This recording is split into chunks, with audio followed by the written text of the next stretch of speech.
Notre secours est dans le nom du Seigneur.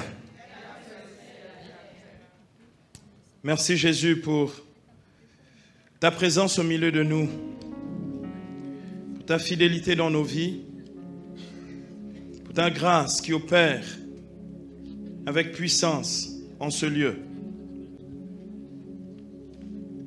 Seigneur, nous ne voulons pas seulement écouter des enseignements, nous voulons vraiment nous attendre à toi. Fais ton œuvre dans nos vies, transforme nos vies, transforme nos mentalités. Donne-nous un peu plus de sagesse et d'intelligence spirituelle pour guider nos vies. Et Père, je prie pour les femmes qui sont ici,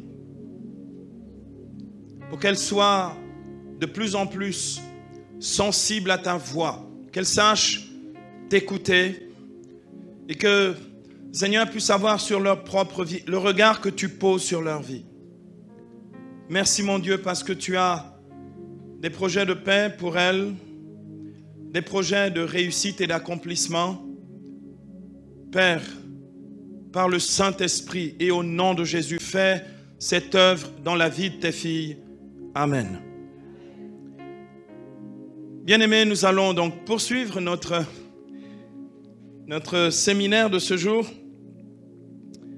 sur cette grande question, comment gérer sa maison.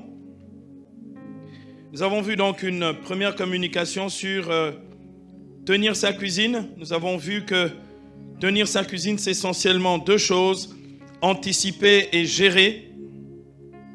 Nous allons donc voir à présent, donc deuxième communication, tenir son salon. Comme j'ai des petites filles et des arrière-petites filles dans l'endroit, c'est un vrai bonheur pour moi de faire cet enseignement parce qu'au moins, je donne un héritage qui va servir à mes futurs beaux petits gendres.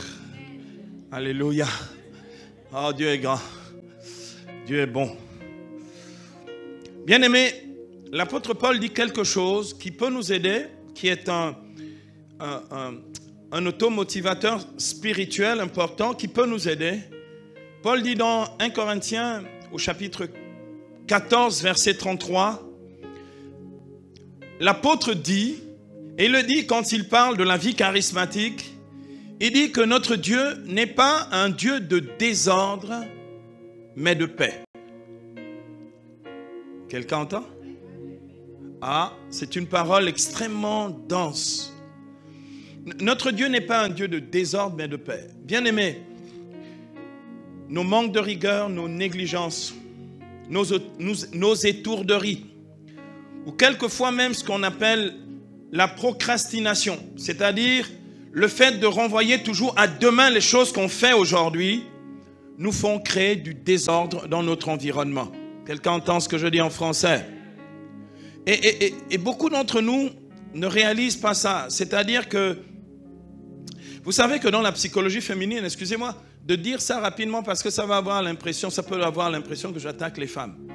Vous savez qu'une femme est une accumulatrice. Chaque femme a son hobby. Il y en a, elles accumulent les robes, d'autres accumulent les chaussures. L'accumulation des chaussures. Voilà, donc vous êtes démasqués, comme ça au moins les anges ont vu qui fait quoi.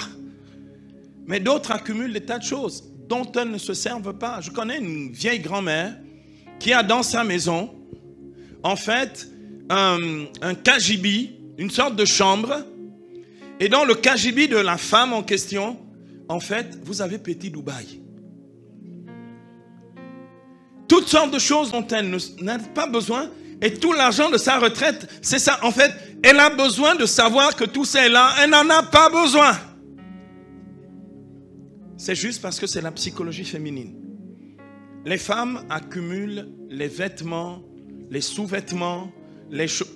Oui, bien sûr, il y a des tonnes. On ne sait même pas à quoi ça sert. Distribuer. D'accord?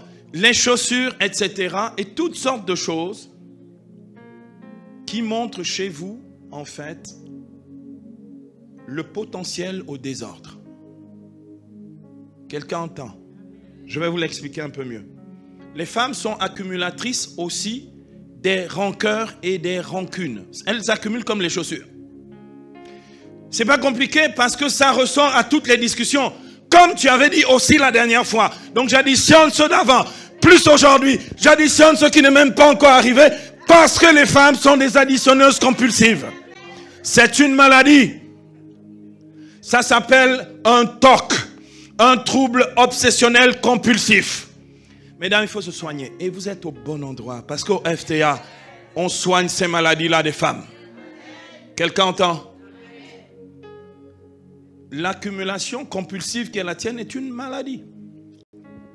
Donc tu accumules pareil le désordre. Regarde, quand les choses s'empilent et s'entassent dans ton salon, que les mêmes choses, j'étais déjà là il y a un mois, c'était toujours au même endroit. 2 mois plus tard, quand je reviens, en plus tu as ajouté en fait. Tu as ajouté dessus, sur le tas qui était déjà là. C'est la psychologie féminine. Ce que je dis est tellement sérieux que si tu n'entends ça, et que tu veux faire preuve d'un peu de sagesse, tu vas apprendre ce que l'on appelle à mettre de l'ordre dans sa maison, comme tu mets de l'ordre dans ta vie. Quelqu'un entend? J'aime beaucoup vous voir dehors avec de beaux sacs et de belles chaussures. Mais ce que je redoute le plus, ce sont vos salons, dans vos maisons. En fait, les parties qui ne sont pas dérangées, c'est là où vous n'allez quasiment jamais. Donc personne n'a touché. Ok? Le problème, c'est que votre salon n'est pas à vous. Le salon, ce n'est pas un lieu pour vous. Le salon, c'est le lieu de vos hôtes. Le lieu de vos invités. Quelqu'un entend? Le salon, la tenue de ton salon, dit comment est-ce que tu accueilles les gens chez toi. Et ce que je te dis là, bon, c'est un peu fort, hein? C'est vraiment l'après-midi où on dit les paroles fortes sortent un peu de la bouche. D'accord? Bien aimé, il y en a quelques-unes d'entre vous, elles savent faire à manger, mais elles ne savent pas tenir un salon. Donc le fait que tu saches faire à manger ne règle pas tous les problèmes de la maison. Ça n'annule pas le fait que ton salon n'est ni ordonné ni rangé. Quand je dis ces choses-là, c'est que je souffre avec toi. Ça s'appelle la compassion. Je compatis. En fait, j'ai la douleur. Tu entends ce que je dis en français? Si ce que j'ai dit était audible, donne-moi un vrai amen. Dieu veut que tu deviennes, comme dit l'Écriture, une réparatrice de brèches. Vous comprenez? Le psalmiste parle des réparateurs. C'est qui un réparateur? Et bien aimé, si vous rentrez dans la posture de la réparatrice, et on dit que la Vierge Marie est réparatrice, d'accord? Si vous rentrez dans la mentalité d'une réparatrice, vous n'allez plus laisser traîner des choses cassées, des choses mal agencées, etc., etc. Je vais lire ce que dit le livre des Proverbes, ici au chapitre 31 toujours, puisque c'est notre méditation du jour, les versets 26 à 31. Proverbes 31, 26 à 31, jusqu'à la fin. Il est écrit, la femme excellente surveille la marche de sa maison. Elle surveille. C'est-à-dire qu'elle ne fait pas que de venir dans sa maison et sortir. Elle surveille la marche, c'est-à-dire le bon fonctionnement de sa maison. Elle surveille. Elle a un œil attentif à cela. Elle surveille la marche de sa maison et ne ménage pas paresseusement son pain.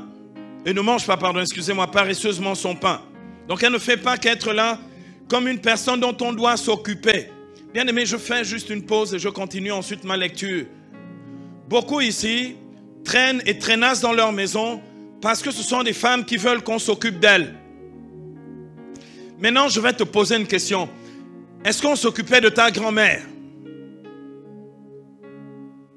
Personne ne s'est jamais occupé de ta grand-mère. Ta grand-mère a géré souvent un grand foyer. Elle était seule, sans ménagère, etc. D'accord? Parce qu'une femme bantoue, on ne s'occupe pas d'une femme bantoue. Une femme bantou est une femme autonome. Dis avec moi, autonome. Enregistre bien le mot. Redis-moi ça avec beaucoup de grâce. Autonome. Mesdames, pourquoi je le dis? Seule une femme qui a une mentalité de réparatrice, c'est-à-dire celle qui sait remettre toute chose à sa juste place.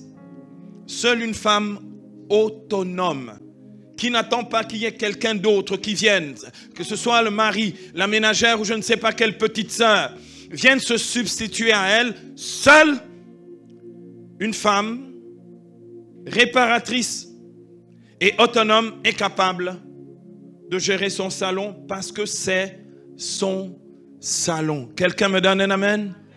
Et comme elle sait que le salon est la vitrine de la maison, elle met le paquet.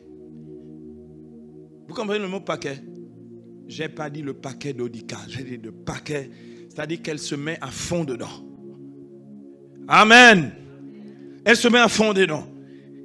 Le livre des Proverbes continue en disant ceci à partir du verset 29 et suivant, à partir du verset 28. Ses fils, hautement, la proclament bienheureuse et son mari fait son éloge. Tes enfants vont dire, maman, mais vraiment tu es une femme extraordinaire. Et ton mari va dire, chérie, c'est quand même toi la meilleure.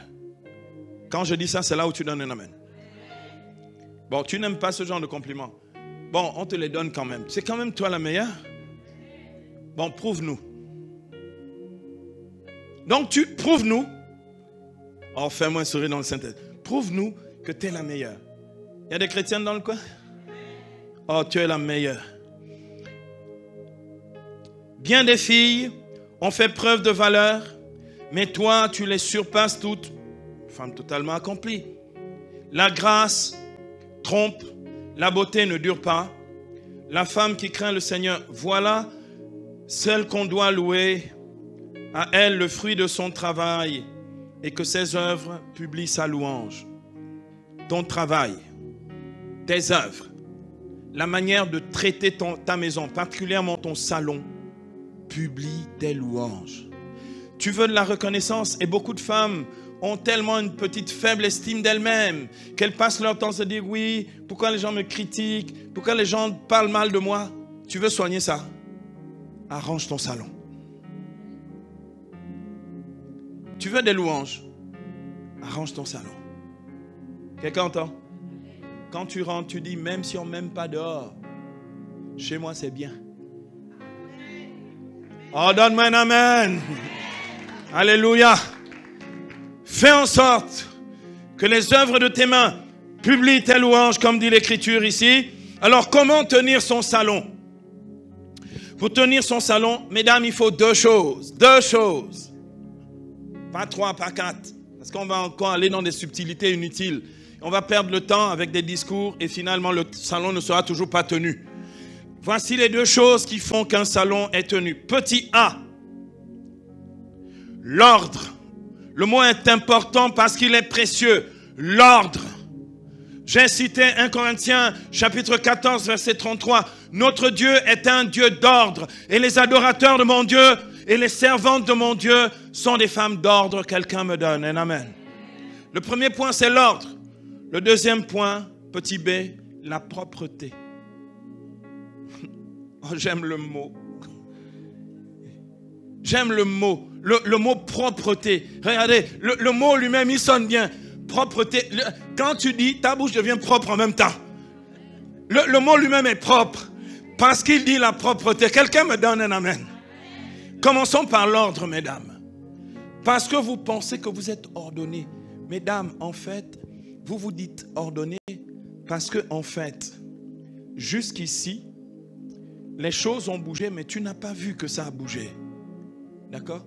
Bien-aimé, quand on est jeune femme mariée, quand on n'est que soi-même avec l'époux, d'accord?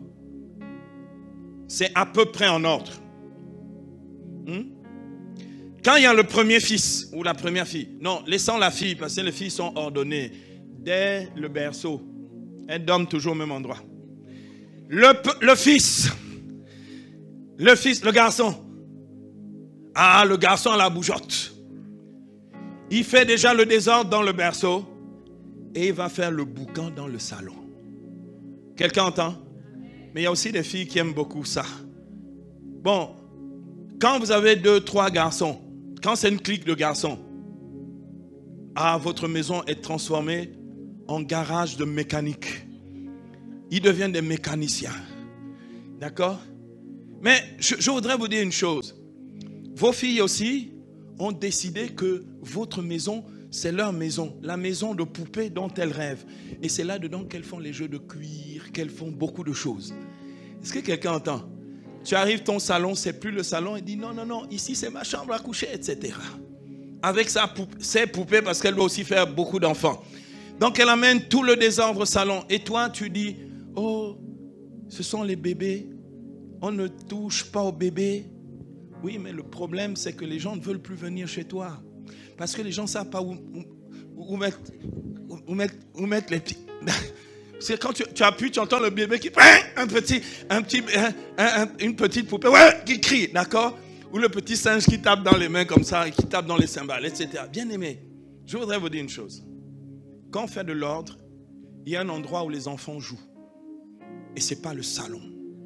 Or, quand tu donnes... ton amène là, vraiment, il dérange. Le salon n'est pas le terrain de jeu des enfants. Pourquoi je le dis? Parce que si vous ne savez pas, écoutez bien mesdames, si vous ne savez pas faire respecter les espaces à vos enfants, vous les éduquez mal. Ce n'est même pas de l'éducation, en fait vous ne les éduquez pas. Parce qu'en fait ce sont les enfants qui imposent leurs lois dans la maison. Et un enfant n'impose jamais sa loi dans une maison. Oh, tu n'as pas donné un amen. Pour toi là c'est dérangeant. Merci, docteur Irène. Toi au moins, tu es avec moi. Je sais que tu es avec moi depuis le début. Et tu me soutiens toujours. Docteur Irène, comme vous voyez là, elle était le jour de mon ordination à Lourdes. On était ensemble. Elle est là depuis le début, docteur Irène, comme vous voyez ça. Bien-aimés, voyons à présent l'ordre. Comment on met de l'ordre dans son salon. Et c'est très important. Tout ce que je vais vous dire est utile et précieux. Tout ce que je vais vous dire. Il n'y a rien, ne dites pas, oh je prends que 3 points, je laisse le 6e point. Tout ce qui va sortir ici est précieux. Premier point pour mettre de l'ordre dans votre salon. La première chose, il faut sanctuariser le salon. Ça veut dire quoi? Il faut qu'il y ait un endroit qui soit l'autel du Seigneur. Il faut un petit autel dans le salon. Ta maison doit être habitée. Regardez, quand j'arrive ici, quand j'arrive dans l'endroit ici, je sais qu'il y a une mère. Je sais qu'il y a une femme qui est la maîtresse de maison. Elle surveille tout le... D'ici là, elle surveille toutes ces filles qui sont dans le coin. Elle voit celles qui ne prennent pas des notes quand je parle. Et elle vous surveille. D'accord? Bien aimé, ça fait une présence. Regardez, vous sentez une différence si on ne l'avait pas? Il faut un autel quelque part. Sur votre autel, vous devez avoir une croix avec Christ dessus. Vous devez avoir une statuette de la Vierge Marie et une de Saint Joseph. Vous devez en plus mettre une statue, une icône de Saint Michel Archange. Parce que Saint Michel Archange, c'est celui qui fait que cette maison soit une maison d'adorateurs. Parce que c'est lui qui repousse l'idolâtrie et les puissances diaboliques. Donne-moi un amen. Bien-aimé, si tu n'as pas une statuette de la Vierge, une statuette de Saint Joseph, cherche au moins une icône de la Sainte Famille où il y a tout le monde, où toute la photo est là. D'accord? Trouve au moins ça. Ok? Si tu ne sais pas comment on fait, tu vas sur Google, tu cherches image de la Sainte Famille, tu imprimes en couleur. Ou tu fais imprimer en couleur et tu fais mettre ça dans un cadre et tu mets. D'accord? Oh, ça coûte cher, je dois acheter. Non, n'achète pas. Imprime, fais mettre et tout ça. D'accord? Vous comprenez? Fais-toi un coin prière. Bon, je sais que dans ces coins prière, il y a toujours le chapelet. Parce qu'on ne sait jamais. Hein? Bon, donc, mettez le nombre de chapelets qu'il y a avec le nombre de personnes qu'il y a dans la maison. En âge de prier le chapelet. D'accord? S'il vous plaît, arrêtez d'en faire un dépotoir de chapelet. Vous comprenez le dépotoir de chapelet? Dépotoir de chapelet, j'ai mon chapelet là, le dernier chapelet, je prends, je jette dessus. L'autre chapelet, je jette dessus. Ensuite, en fait, je vais vous dire, je continue de jeter les choses. Je suis en train de profaner le sanctuaire de Dieu. En fait, je traite le sanctuaire. Pourquoi je commence par ça? Parce que c'est ce qui met de l'ordre dans la maison comme Dieu met de l'ordre dans nos vies. Si Dieu est à la première place, tout est en ordre. S'il arrive en deuxième ou en troisième position après mon travail, mon mari ou je ne sais pas, tout est en désordre. Mets Dieu à la première place et respecte sa présence et sa place dans ta maison. J'ai rien entendu, d'accord? Et bien aimé, il faut en plus une Bible ouverte. D'accord? Il vous faut une Bible ouverte sur votre sanctuaire. Donc ça, c'est donc faire un hôtel de prière, un lieu pour le Seigneur. Vous commencez par ça. Je sais qu'il y en a quelques-unes qui ont un salon sans lieu de prière. Parce qu'elles disent, ah nous on prie dans l'esprit, partout c'est un lieu de prière. Je ne vous crois pas. Parce que en fait, tu pries des fois. Tu pries surtout quand c'est galère. D'accord? Là, c'est même pas la prière, c'est des plaintes. Donc, change un peu. Commence à prier. Il y a des chrétiens dans le coin? En fait, ça veut dire quoi? S'il y a un hôtel du Seigneur dans la maison, l'hôtel te rappelle que ta maison doit être une maison de prière pour le Seigneur. Oh. Je suis trop jeune. Je n'ai pas compris. C'est quoi? C'est à cause de l'heure du boa. Vous êtes en forte digestion? Pourtant, vous n'avez même pas mangé, donc vous êtes à jeun. Vous devrez dire, quand tu es à jeun, tu es éveillé parce que tu sens la chose que... Donc quand je dis Amen, tu dis aussi Amen. Donne-moi un Amen. Donc c'est le premier point, quand tu mets de l'ordre, tu mets Dieu à la première place et en meilleure position. Deuxième point, mettre du mobilier utile.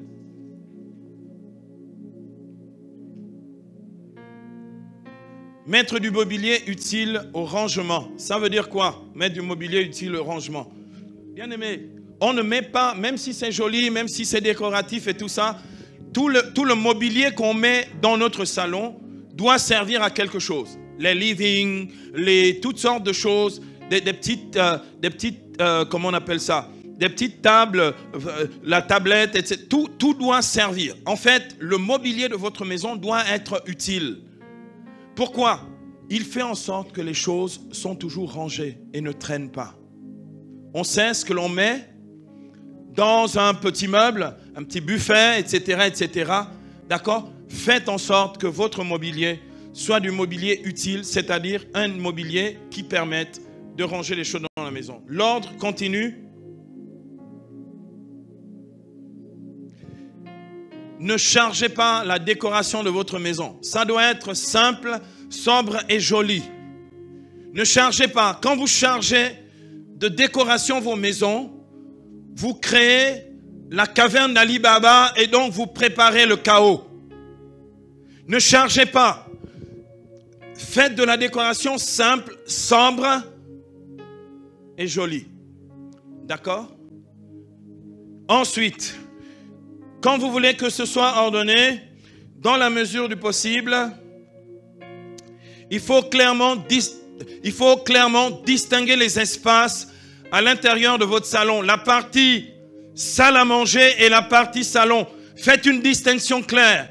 Parce que si le salon est en même temps la salle à manger et la salle à manger le salon, tout ce qui doit tomber au niveau de la salle à manger va tomber au niveau du salon.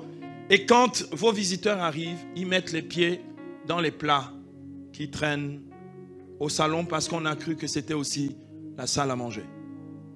Faites une distinction claire des espaces. Quelqu'un me donne un amen.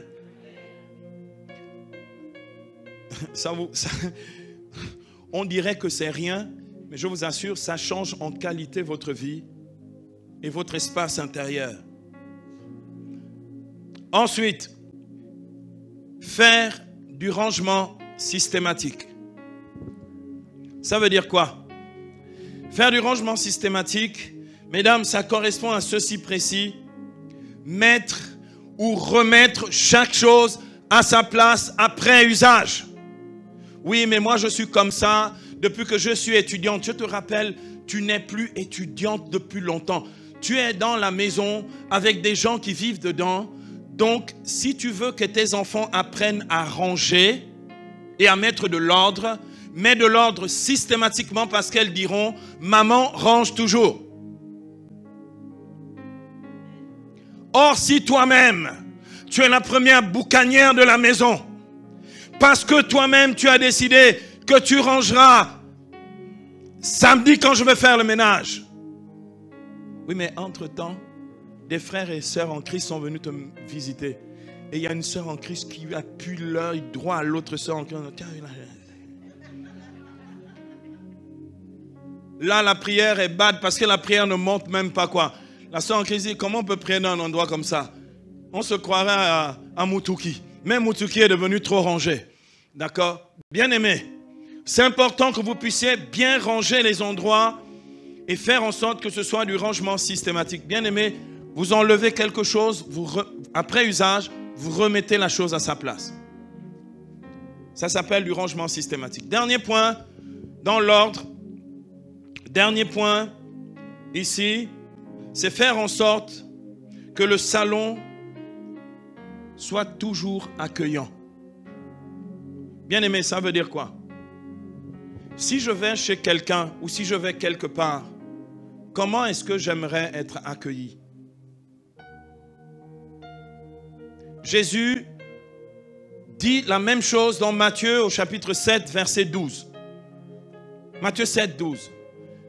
Tout ce que vous voulez que les autres fassent pour vous, faites-le vous-même pour eux, parce que c'est ça la loi et les prophètes.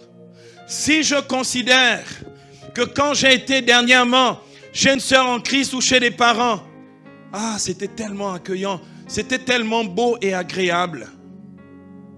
D'accord? Fais ça aussi chez toi. Quelqu'un entend? Des fois, c'est parce que vous avez beaucoup trop de choses et que vous accumulez trop. C'est ça en fait qui ne vous donne pas assez de vision pour bien faire les choses. Bien aimé, ranger son salon, ce n'est pas une question d'argent ou de ménagère. C'est la discipline que je viens d'énoncer. C'est faire du rangement systématique. Et bien aimé, là-dessus, la parole de la foi qui correspond, c'est Matthieu chapitre 6, verset 34. Matthieu 6, 34. Que dit Matthieu 6, 34? Ne vous inquiétez pas du lendemain. Ne vous préoccupez pas que demain ça va. J'arrangerai demain. Parce que à chaque jour suffit sa peine. Chaque jour est le jour où, une fois que tu as déplacé quelque chose, ou que quelque chose est tombé, ou qu'il y a eu de la saleté, c'est aujourd'hui et maintenant. La peine de jour, c'est de faire en sorte que tu ne dormes pas sans que ce ne soit rangé, et tu ne sors jamais de ta maison sans que ce ne soit rangé. Je dis merci à ma petite fille qui me soutient parce que c'est vraiment un réconfort. Les autres, c'est sorti à peine parce que j'ai commencé à dire qu'il faut de la discipline. Mesdames, si vous voulez être disciples du Christ, il faut de la discipline. Nota bene, avant de passer au dernier point qui sera plus bref, il faut que vous preniez l'habitude, la bonne habitude de changer les décorations qui sont dans vos maisons, de ne pas toujours garder le même look dans la maison. En fait, c'est pour votre morale que je dis ça. C'est bon pour le moral de changer. Nous avons tous besoin de changement, sinon on vieillit sur place. Vous devez donc, mesdames, avoir la bonne habitude, je vous la donne ici. Quand tu es une femme classe, une femme totalement accomplie, tous les mois, on met quelque chose d'un peu nouveau, même si ce n'est pas grand-chose, dans sa maison. Pense à ça. Parce que sinon, tu n'habites pas ton espace. Tous les mois, tu dois penser à changer ou à ajouter quelque chose. Peut-être que tu avais un type de décoration florale qui est là depuis un moment. Change le type de fleurs. Fais ça une fois par mois. C'est bon pour le moral. Donne-moi un amen. Ça veut dire que tous les 3 mois, emmène de la nouveauté. Tu peux changer le tapis. Pas obligé toujours il a déjà trop de poussière. Et ça donne des problèmes de respiration. Vous savez, c'est un nid qui récupère toutes les bactéries, les acariens, etc. Et les gens qui peuvent venir chez vous, qui peut-être des personnes qui souffrent des acariens, d'asthme, etc., ou des personnes qui souffrent des allergies peuvent tomber malades chez vous parce que le tapis accumule depuis maintenant un demi-siècle toute la saleté que tout le monde met dessus. Quelqu'un entend? Ah, j'ai sorti ça dehors, j'ai mis ça au soleil. Le soleil n'a rien enlevé. Il n'y a jamais eu d'aspiration de la poussière et de la saleté qui est dedans. Bon, il est vieux, change. Oui, mais il y a un attachement sentimental. Change! Il y a des chrétiens dans le coin. Deuxième point, et je vais terminer. Deuxième point à présent, la propreté.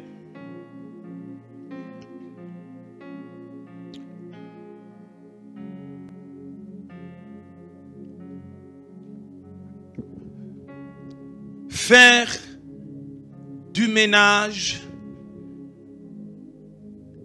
régulièrement. Mesdames, je vais vous apprendre un mot que vous allez garder toute votre vie.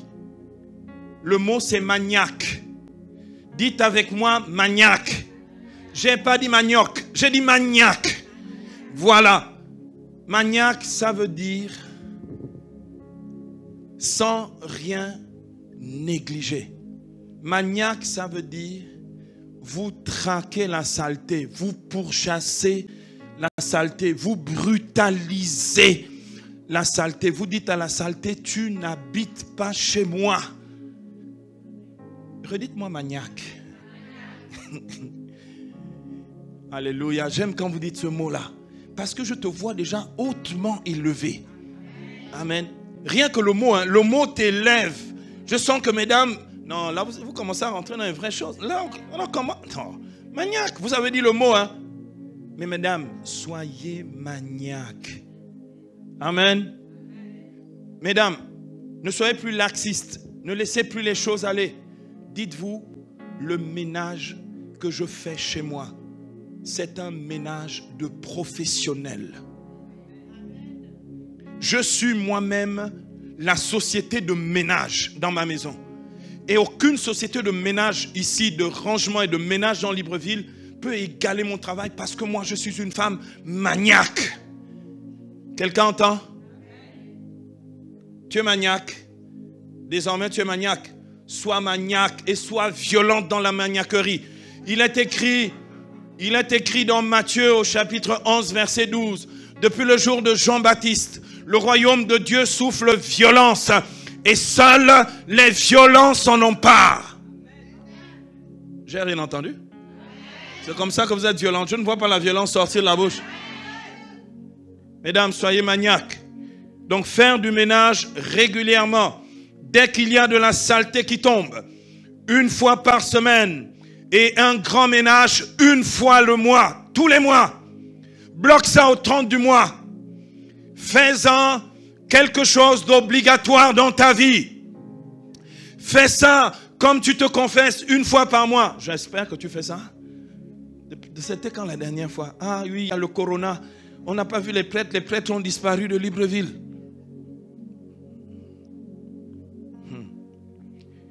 Le ménage dans ton âme, c'est comme le ménage dans ta maison. Est-ce que quelqu'un entend ce que je dis ici? Une fois par semaine et un grand ménage tous les mois. Ensuite, bien aimé, notez ce deuxième point. Soignez les détails. Soyez des femmes de détails. Normalement, dans la nature et la psychologie féminine, la femme, la vraie, hein, la totalement accomplie, ce sont les détails. Elle ne fait pas en haut, en haut. Les femmes ne font pas en gros. Les femmes qui font en gros là, ce sont les femmes de la ville. Celles des beaux quartiers qui en fait sont devenues des paresseuses. Je vais vous dire comment on soigne les détails. Soignez... Bon, il me reste une minute. Bon, soigner les détails, mesdames, c'est enlever toutes les poussières et les toiles d'araignée. On avait oublié cela. Eux aussi habitent la maison. Les araignées. Hein? Et de temps en temps, ils viennent aussi construire leur maison à l'intérieur de vos maisons. Mesdames, dans les coins, les recoins. Quand une femme juive, une femme de la Bible, hein, quand une femme juive fait le ménage, elle recherche ce que l'on appelle la ficomène. Vous savez ce que c'est que la phycomène? C'est la poudre de la levure. Elle dit, il doit en avoir quelque part dans ma maison. Et elle prend tous ses enfants et dit, on va traquer la phycomène. On va chercher la moindre poudre qu'il y a dans la maison. Quelqu'un entend ce que je dis en français? Est-ce qu'il y a des femmes maniaques pour la propreté de leur maison? Je veux voir une main levée. Je veux voir une main levée. Bon, celles qui ne se sont pas engagées aujourd'hui ont décidé que ce sera toujours pareil là-bas. Troisième point. Veillez aux odeurs. Oh, ça sent. Et ça ne sent pas la fleur.